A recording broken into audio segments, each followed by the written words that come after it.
Je suis en compagnie de Mehdi Saidi. Mehdi, vous représentez la société Konica Minolta. Vous êtes par ailleurs partenaire de ce salon Business Expo.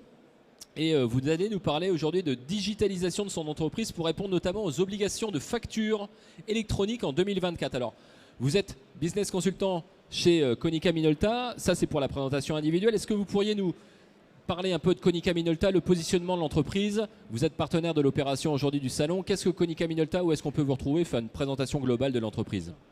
Bien sûr, écoutez, Konica Minolta, on est une entreprise historique japonaise, très ancienne, puisqu'on a maintenant 150 ans d'histoire quasiment. Alors on est connu à la base sur le marché pour avoir fait des appareils photo. D'ailleurs, le photographe qui était là m'en parlait il y a une minute. Activité qu'on ne fait plus actuellement. On est depuis identifié sur le marché comme un des acteurs majeurs du multifonction, donc constructeur de multifonction, photocopie, imprimante, scanner. Et on est donc un des leaders de ce marché. Ce qui d'ailleurs justifie en fait notre assise dans l'environnement documentaire des clients, puisque finalement, qui de mieux que nous sait que le document, c'est le cœur de l'information chez nos clients. Et d'ailleurs, puisqu'on parle de dématérialisation, en y pensant bien, vous utilisez un scanner, vous scannez une facture, vous en récupérez un PDF, on est déjà dans les bases de la dématérialisation. Oui. Donc ça, on avait déjà les prémices de ce métier-là, on était déjà en amont, parce que derrière, ça c'est de la numérisation et la transformation digitale. Si vous posez la question de, une fois que j'ai ce fichier-là entre les mains, PDF, Word, ce que vous voulez, qu'est-ce que j'en fais? À qui je le transmets, dans quel délai, comment je le nomme, comment je le classe, les données qu'il y a sur ce document-là, qu'est-ce que je peux en faire? Typiquement, on est capable aujourd'hui de capturer de la donnée sur une facture et intégrer des écritures comptables en automatique dans un logiciel comptable. La transformation digitale, c'est vraiment tout ça, c'est toute cette réflexion. D'accord, ça va bien au-delà du scan finalement. Bien au-delà, bien sûr, c'est tout ce qui déroule du scan, tout ce qu'on va en fait changer dans nos processus internes à partir du moment où on travaille en numérique. D'accord. Et donc l'idée de Konica Minolta, c'était de se dire, d'évoluer bien sûr avec son temps, et on a bien compris après les années 2000 que la tendance chez nos clients était plus du tout toute impression, mais plutôt une tendance à aller vers le zéro papier, ce qui est tout à fait normal, parce que bon, il y a déjà une dimension écologique, hein, bien sûr, Ouais. mais aussi et surtout de rationalisation des coûts, puisque imprimer des documents, forcément, ça vous coûte de l'argent, mais aussi le stockage de ce document-là, c'est de l'espace que vous allouez dans vos locaux. Un document en plus, ça se périme, ça se perd, ça se détruit. Donc voilà, il a fallu repenser tout ça. Et donc Konica a évolué donc avec son marché, avec les besoins de ses clients. Et c'est pour ça aussi que moi j'apprécie beaucoup ma structure. D'accord. C'est qu'elle a eu l'intelligence de se repenser et donc de devenir aujourd'hui un des acteurs majeurs de l'informatique en France. À savoir qu'on ne s'est pas improvisé sur ce marché-là, hein. Konica Minolta a intégré des sociétés d'informatique en son sein, a racheté des sociétés d'informatique, en l'occurrence une société qui s'appelle Serience. Alors bon, effectivement, on a une présence internationale, j'aurais dû commencer par là, mais aussi on est très présent localement, puisqu'on a des divisions dédiées aux PME chez nous. On a d'ailleurs une agence à Amiens. Et donc je disais, Konica Minolta a racheté donc, des sociétés d'informatique, en l'occurrence une société qui s'appelle Serience, qui est basée à Glizy. Tout à fait. Un grand acteur informatique du marché, pour acquérir donc l'expertise métier de l'informatique.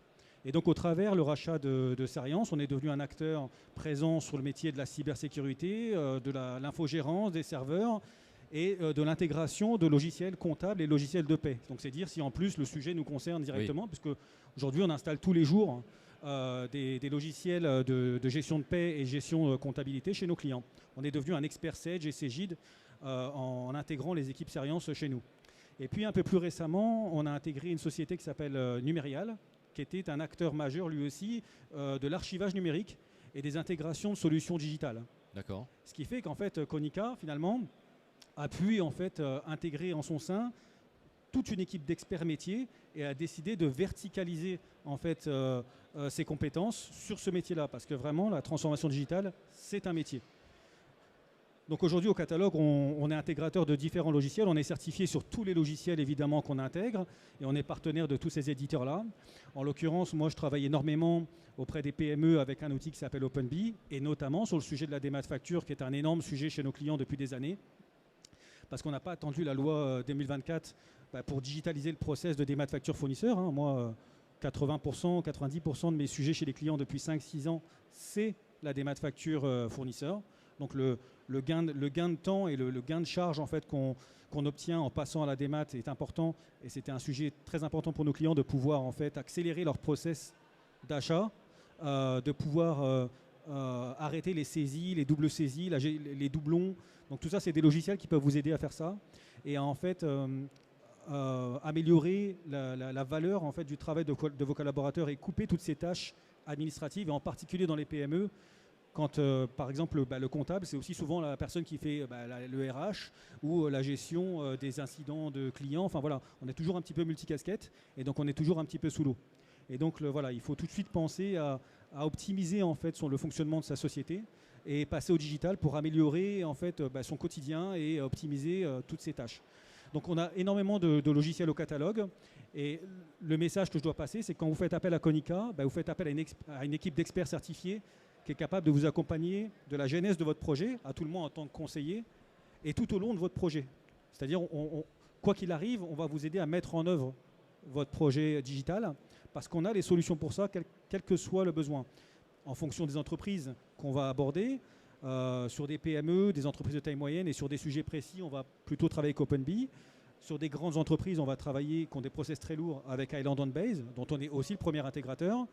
Et si je fais face par exemple à un sujet qui porte sur la qualité, je vais travailler avec un outil qui s'appelle M-File, qui est vraiment très pensé pour ça, digitaliser les process qualité, obtenir des normes ISO, voilà ce genre de choses-là.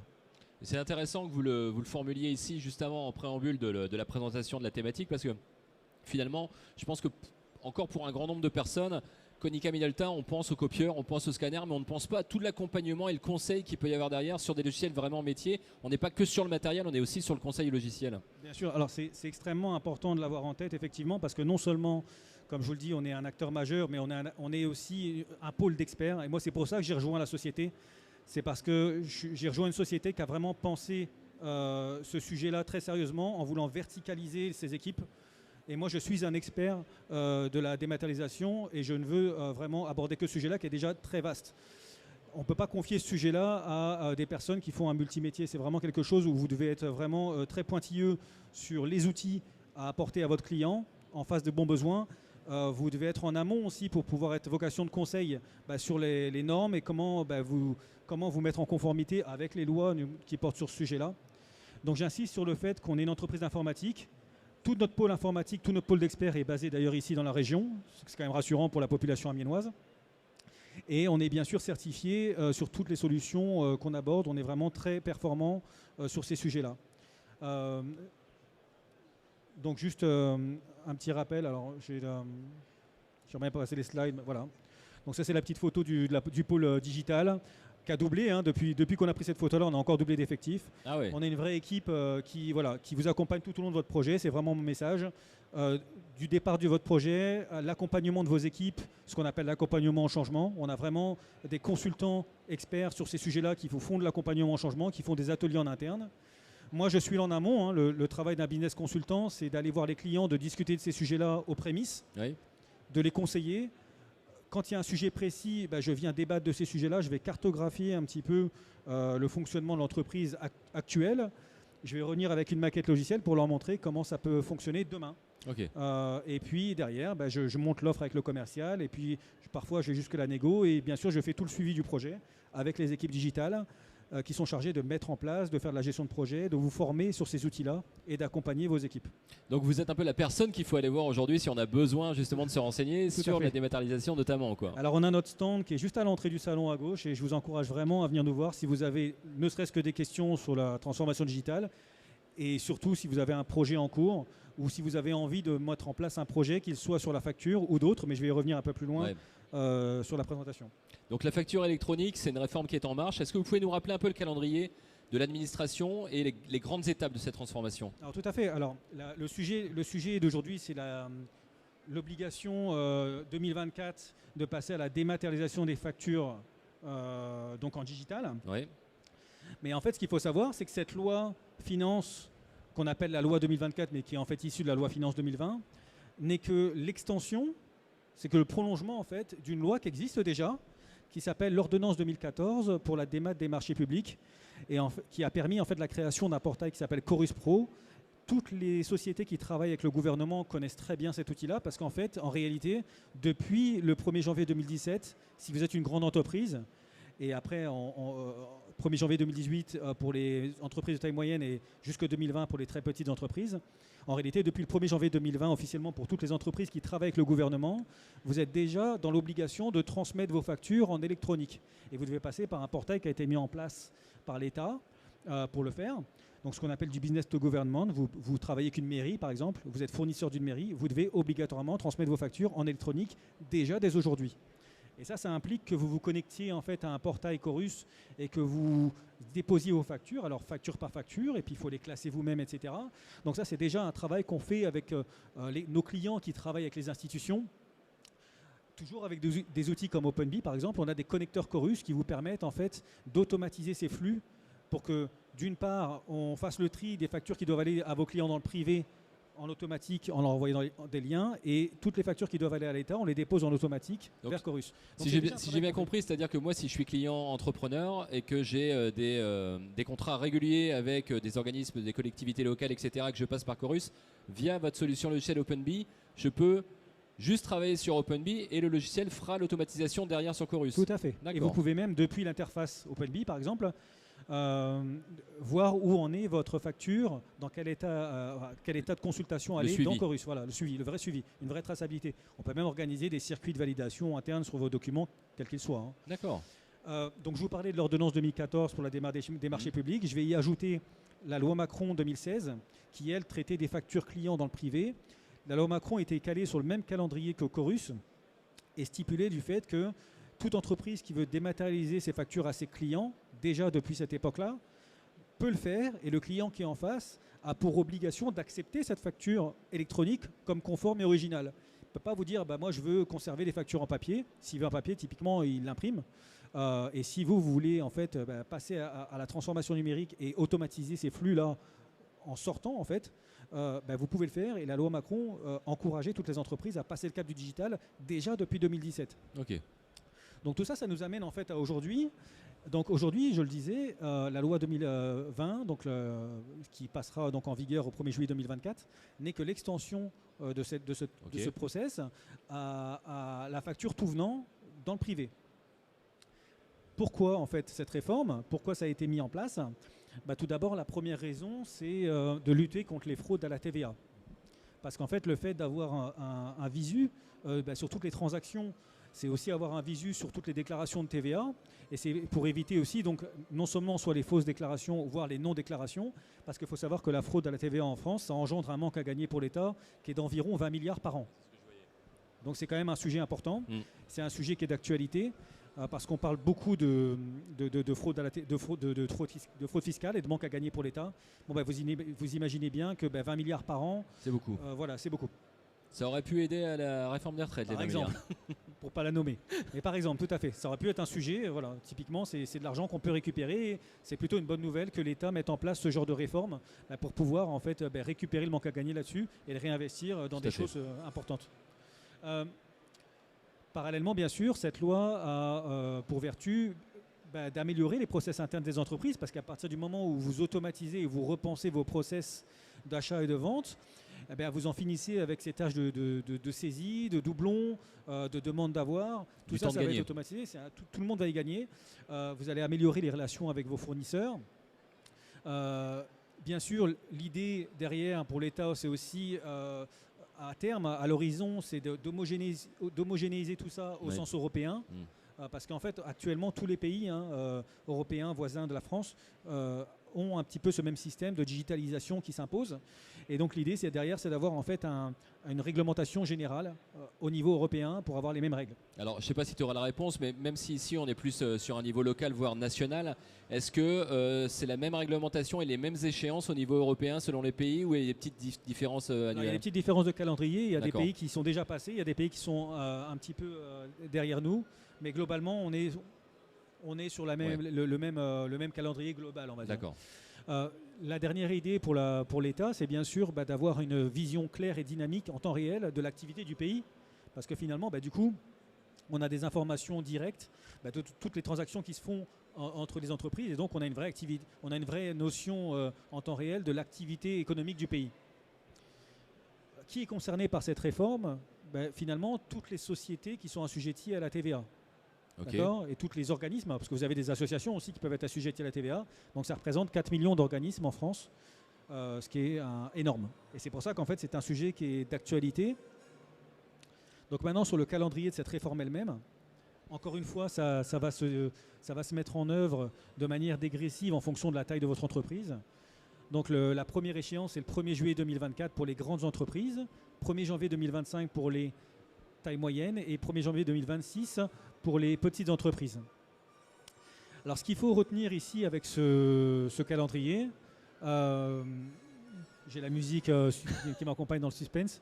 Ce qu'il faut retenir en fait dans ce calendrier, c'est que même si ce sont les grandes entreprises qui sont concernées par l'émission des factures en électronique, ça ne veut pas dire que les petites ne sont pas concernées et qu'elles ont le temps jusqu'à 2026 pour se préparer. Oui. Ce serait une erreur de se dire ça, parce que je pourrais tout à fait être une petite entreprise et avoir des factures d'une grande demain. Donc, oui, l'idée c'est de se mettre le plus vite possible à la page et de ne pas attendre l'échéance 2026 lorsqu'on est une TPE. L'idée c'est qu'en tant qu'émetteur on est concerné à date, comme affiché sur le graphique ici. Mais en tant que récepteur, on est concerné dès le 1er juillet 2024 parce que je peux être une PME et avoir des factures totales ou des factures Orange. Donc le grand groupe, lui, sera dans l'obligation de me transmettre sa facture et donc moi, je serai dans l'obligation de la recevoir. Tout à fait. Et donc l'idée, c'est de ne pas perdre de temps et de mettre en œuvre en fait toutes les démarches pour pouvoir être prêt à recevoir ces nouveaux formats. Il faut savoir aussi que toutes les entreprises qui travaillent dans ce qu'on appelle le B2C, avec des particuliers, devront par contre déclarer ce qu'on appelle des e-tickets et envoyer des fichiers qui relatent de toutes vos transactions avec les particuliers vers l'État et vers ces plateformes. Comment ça va fonctionner? Donc la ligne du bas, c'était aussi pour vous expliquer que dans le prolongement de la loi Macron, toute entreprise demain qui reçoit ses factures électroniques a pour obligation de l'accepter comme conforme et original. C'est ce que tu disais préalablement. C'est ce que je disais à l'instant. C'est le prolongement de la loi Macron également. Ok. Et donc, ce que je conseille à toutes les entreprises, c'est mon premier message pour toutes les entreprises, quelle que soit leur taille, et notamment pour les PME, c'est dans l'année, là, et avant le 1er juillet 2024, d'aller vous inscrire sur le portail de l'État, dans l'annuaire général de l'État, donc dans l'annuaire de Chorus, pour pouvoir être déclaré en tant qu'entreprise réceptionnaire de vos factures, pour pouvoir justement aller vous y connecter demain, quand vos factures vont arriver, celles qui proviennent des grandes entreprises, et pouvoir les récupérer. Donc, si j'ai bien compris... Moi, je suis une TPE. Demain, j'ai tout intérêt à aller m'enregistrer sur l'annuaire. C'est sur Chorus qu'on s'enregistre directement? Sur Chorus ou sur ce qu'on appelle une plateforme PDP. Je vais expliquer après en quoi ça consiste. Ça marche. Pour justement pouvoir recevoir les factures des groupes qui sont dans l'obligation d'y passer en juillet 2024. Tout à fait. Donc c'est pour ça que c'est un sujet qui est vraiment imminent. Et j'encourage vraiment toute entreprise qui nous écoute actuellement à se rapprocher à la fois de son intégrateur de logiciels comptables pour s'assurer qu'il puisse recevoir le nouveau format de facture électronique et le traiter, typiquement pour intégrer des écritures comptables en automatique, mais à tout le moins de consulter des experts pour les accompagner dans les démarches et pour pouvoir en fait s'assurer de pouvoir traiter demain les factures provenant des grands groupes. Ouais, et l'information importante que tu signifiais préalablement, c'est qu'ici on a beaucoup de TPE, de PME. L'idée c'est de ne pas attendre 2016 qui est une fausse information, finalement une fausse échéance. 2026. Autant se mettre tout de suite 2026, à la page, notamment comme tu l'expliquais au travers des annuaires. Est-ce qu'il existe plusieurs formats de factures électroniques notamment, et comment s'y retrouver là-dedans? Alors, effectivement, il existe plusieurs formats. La facture électronique, elle a été arrêtée sous 3 formats possibles. Donc l'État a dit, alors déjà, avant de passer au format, je vais vous expliquer qui va traiter ces formats. Comme ça, il y aura une logique derrière pour vous expliquer. Si je peux récupérer le slide précédent. La slide. Voilà. Comment ça va se passer demain? Qui va traiter vos factures? En réalité, vos factures, elles vont transiter sur des portails. Donc le premier portail, c'est ce qu'on appelle le portail public de facturation. Donc c'est finalement l'extension de Chorus. Chorus va s'améliorer pour pouvoir justement traiter les déclarations de TVA et traiter toutes les factures, quel que soit leur flux, que ce soit du privé ou du public, et transmettre en fait ces données au MINEFI, au ministère des Finances. Et donc être à même de traiter ces formats informatiques, ces nouveaux formats de fichiers informatiques qui sont les factures électroniques.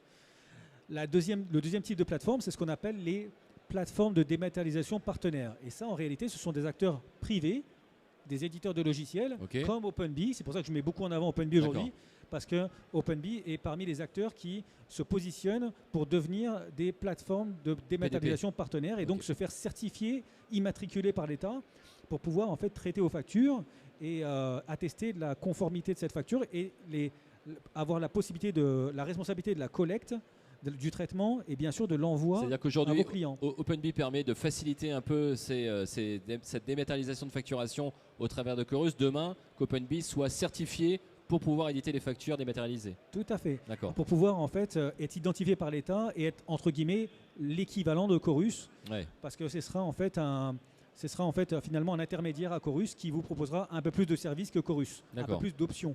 Typiquement, Chorus sera le portail sur lequel transiteront vos factures entre vous et votre client. Vous les y déposez, le client vient les récupérer, mais un PDP vous proposera bien plus de services, typiquement l'extraction depuis votre ERP comptable, les circuits de validation en interne, aller jusqu'au déclenchement du paiement à votre fournisseur, avoir une vraie traçabilité sur vos échéances et pourquoi pas la facturage, donc la récupération des impayés, enfin voilà, parce qu'on aura des connexions bancaires avec tout ça. Donc OpenBee fait partie de ces acteurs qui se positionnent pour être immatriculés PDP, mais tous les acteurs PDP vous proposeront donc ce type de service additionnel que vous ne proposera pas Chorus. D'accord. C'est pour ça que ce seront des services supplémentaires et payants dont on aura le détail d'ici la fin de l'année sur entre guillemets le business model proposé. Ok. Et puis vous avez un dernier acteur qui est l'opérateur de dématérialisation, qui sont tous les acteurs actuels de la dématérialisation, tous les éditeurs de GED, qui dès aujourd'hui vous proposent de faire la transformation numérique sur la démat facture fournisseur, par exemple. Eux, demain, se positionneront en tant qu'intermédiaires. Typiquement, imaginons que moi j'ai un logiciel comptable qui ne soit pas dans la capacité d'émettre le format de fichier attendu par les plateformes, on peut passer par un opérateur de dématérialisation qui récupère ces fichiers, qui les convertit et qui les dépose sur les plateformes. D'accord. Mais ça s'arrêtera là. Ok. D'accord ? Donc la base, le truc le plus simple, quoi, La finalement. base. Sans accompagnement, comme peut le faire OpenBee, comme vous signifiez préalablement. Tout à fait, comme Ok. peut le faire une plateforme PDP comme demain OpenBee. Et donc l'idée de ces formats de fichiers, je ne vais pas trop rentrer dans le détail technique, parce que c'est ni l'endroit ni le moment de parler technique informatique, mais l'idée c'est que il y a 3 formats de fichiers informatiques qui seront demain acceptés par ces plateformes. On a le format UBL, C2I et la facture X. La facture X étant la plus connue, puisque cette loi-là était avant appelée la loi sur la facture X. Pour vous donner vraiment à la use très simple, la facture X ou un de ces formats de fichiers-là, c'est un fichier informatique qui sort de votre logiciel comptable.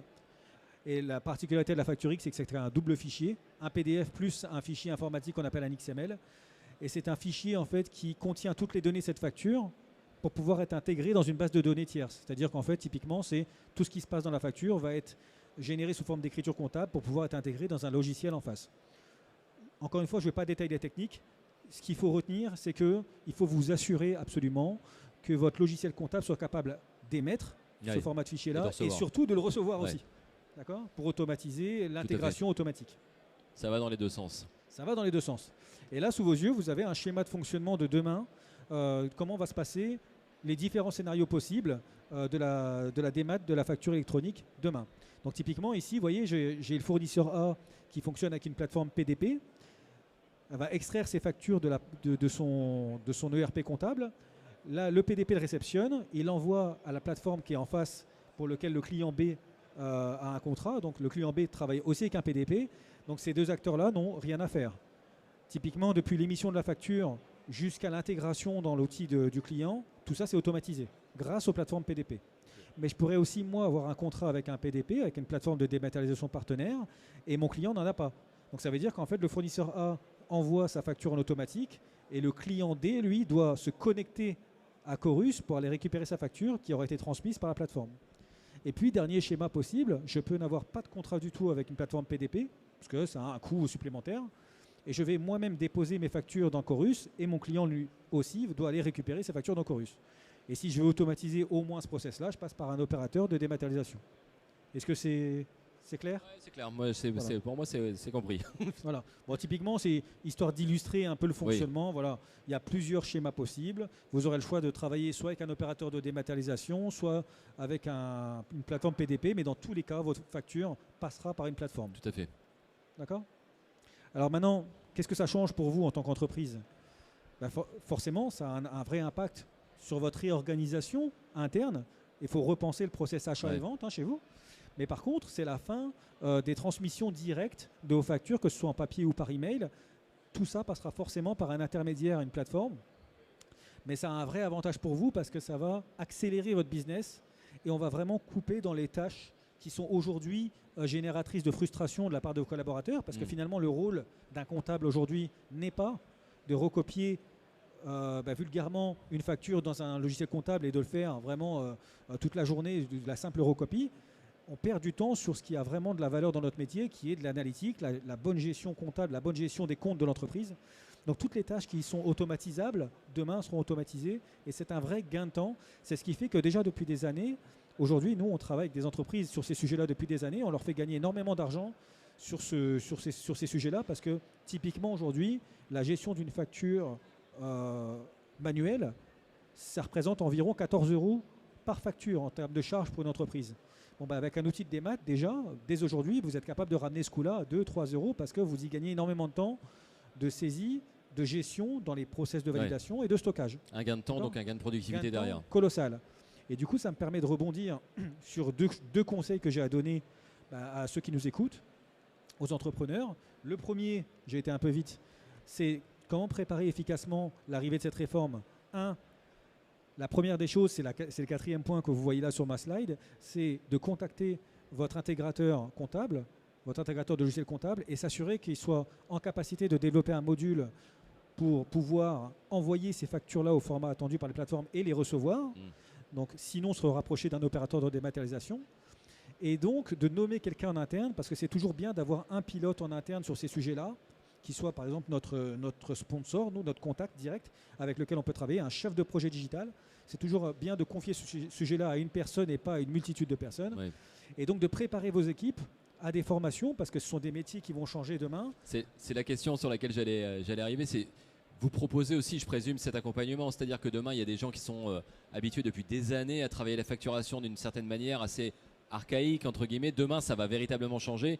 Je présume que l'accompagnement, vous le faites aussi sur le terrain. Bien évidemment. C'est ce que tu expliquais là avec les chefs de projet. Oui, je le disais au départ, on se positionne soit à titre de conseil au départ d'un projet, et ensuite c'est le client qui voit s'il fait la panneau pour le reste. Mais si on travaille sur le projet, et c'est souvent ce qui se passe avec nos clients, jusqu'au bout de la chaîne, évidemment, on inclut le plus important qui est l'accompagnement au changement. Ces fameux ateliers avec des consultants professionnels qui viennent en fait expliquer à vos équipes, faire de la pédagogie, parce que c'est toujours plus facile quand ça vient de l'extérieur. Et ça dépend de la taille de l'entreprise. Le temps de formation, c'est combien de temps à peu près? Ça dépend du projet lui-même, de la taille de l'entreprise et de l'agenda de disponibilité des clients.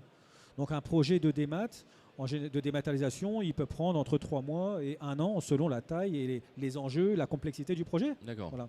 Et l'outil aussi qu'on doit déployer. Et donc, du coup, ça me permet de rebondir sur le plus important du message d'aujourd'hui. C'est certes, il faut vous préparer à l'arrivée de la réforme 2024, mais n'attendez pas que les lois s'imposent à vous pour passer à la transformation digitale. Prenez de l'avance pour pouvoir être plus serein pour aborder ces sujets-là. Et les sujets sont multiples. Vous avez bien compris du coup que la dématérialisation, ça concerne le document dans son ensemble et la transmission de l'information dans son ensemble dans l'entreprise. Et il y a des gains à faire sur tous les sujets. Aujourd'hui, nous, on travaille énormément sur la démat facture, client-fournisseur, mais aussi sur les sujets RH. On aide nos clients à passer au bulletin de paie électronique. On peut tout à fait, par exemple, mettre en place du formulaire électronique pour faire ce qu'on appelle du onboarding, entrée, sortie de collaborateurs, de l'entretien d'embauche via des formulaires qui viennent automatiquement se rattacher au CV, se transmettre à votre N+1, aux décideurs, etc. Tous ces sujets-là. Le contrat électronique avec de la signature électronique pour pouvoir faire de la gestion commerciale avec des outils qui vous permettent de digitaliser tout ça, de stocker ça dans des armoires certifiées, sécurisées, avec de la gestion du cycle de vie des documents. Je donne un exemple qu'on fait très souvent chez nos clients. La gestion des contrats fournisseurs. Un contrat fournisseur, c'est toujours très compliqué à gérer parce que vous avez des échéances qui sont très distinctes en fonction des fournisseurs. Avec des outils de GED, OpenBee ou d'autres, mais on travaille beaucoup avec OpenBee encore une fois, vous avez des outils qui vous permettent de gérer ça. On stocke le document, on le rattache au contrat, aux factures, à tout ce que vous voulez. Et bien sûr, on vous notifie quand ce contrat arrive à échéance 6 mois avant. Ça vous permet de ne pas repartir en tassis, de pouvoir renégocier. Voilà, tous les outils qui vous aident à travailler au quotidien.